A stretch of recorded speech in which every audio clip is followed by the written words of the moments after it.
She told me flat out, "Nobody has ever made an A on my exam. Nobody ever will." She laughed in my face when I said I wished for one. She even told the whole class she wished she didn't have to deal with me anymore. But on the very last day, I wrote something on that exam that broke her so badly she ended up crying in the principal's office. And within 2 years, she was fired. If you've ever had a teacher or a boss who underestimated you, you're going to love this story. Hit subscribe, drop a like, and stick around until the end, because justice here isn't just served. It's poetic. 9th grade. Honors English. I love school, and most of my teachers actually liked me, even when they got frustrated with my half-hearted effort sometimes. They knew me as a person and respected me, but this one teacher, she didn't just dislike me. She hated me. Part of it was sports. I played 3, basketball, baseball, and soccer. That meant I missed her class often for travel. Sure, I also missed sometimes for academic competitions like math, science, and quiz bowl. But she didn't seem to care about those.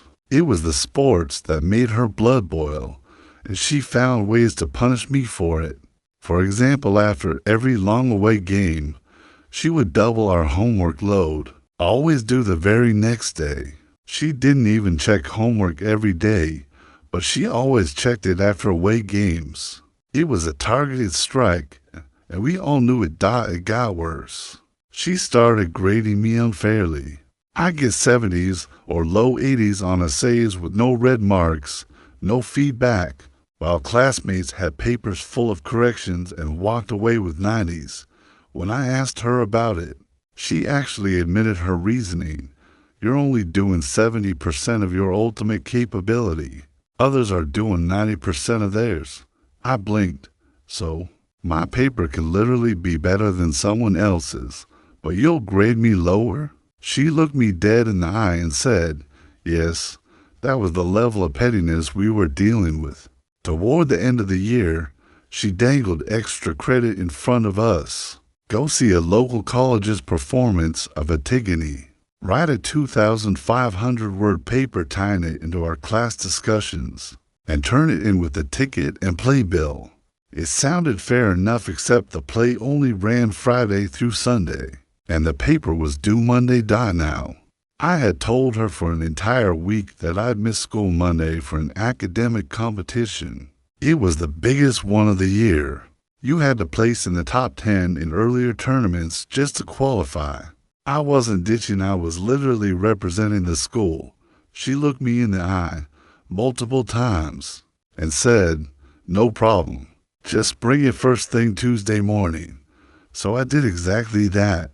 Friday night, my mom rushed to pick me up from practice, rushed me home, rushed me to the play downtown, then picked me up 2 hours later.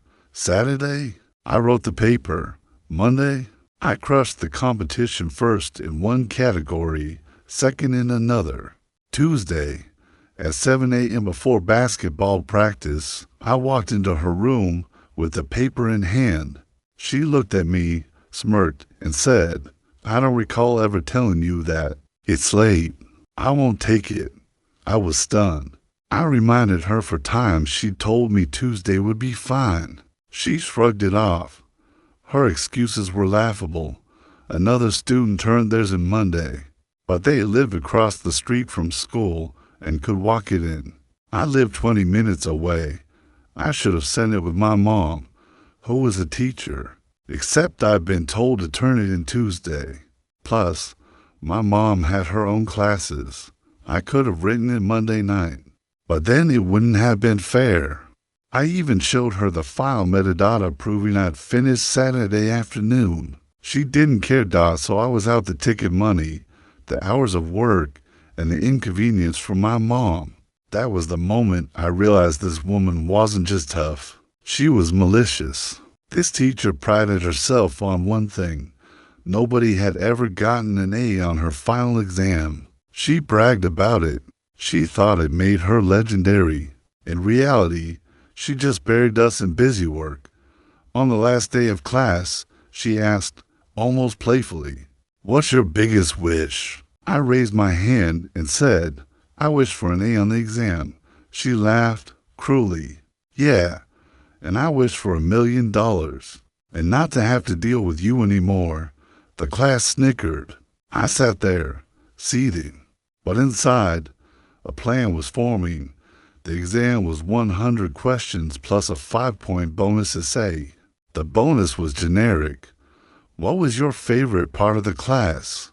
What did you learn? So when test day came, I blitzed through the 100 questions in 20 minutes. I knew my stuff cold dot, and then, for the bonus question, I let it all out.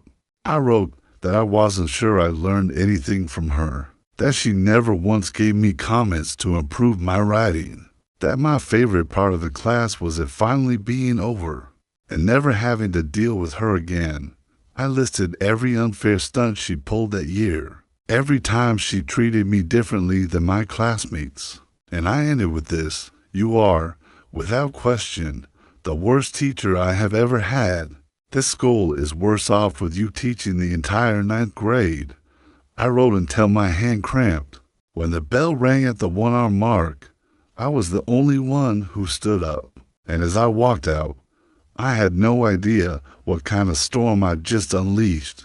I waited in the breezeway for my mom, who was proctoring another exam. Suddenly, I saw her, my English teacher, storming toward me, my exam clutched in her hand.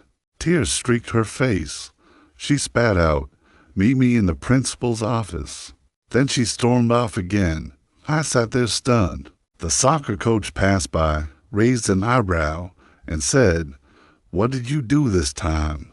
Eventually, she dragged my mom out of her exam, and we all sat in the principal's office. She was crying, choking up, yelling about what I'd written. For 45 minutes, I laid out everything she'd done that year, everything I'd told my mom in private, now in front of the principal. Finally, the principal turned to her and asked, how much was the bonus question worth? She sniffled. 5 points. He leaned back and said, then just don't give him the bonus points. That was it. I scored a 98.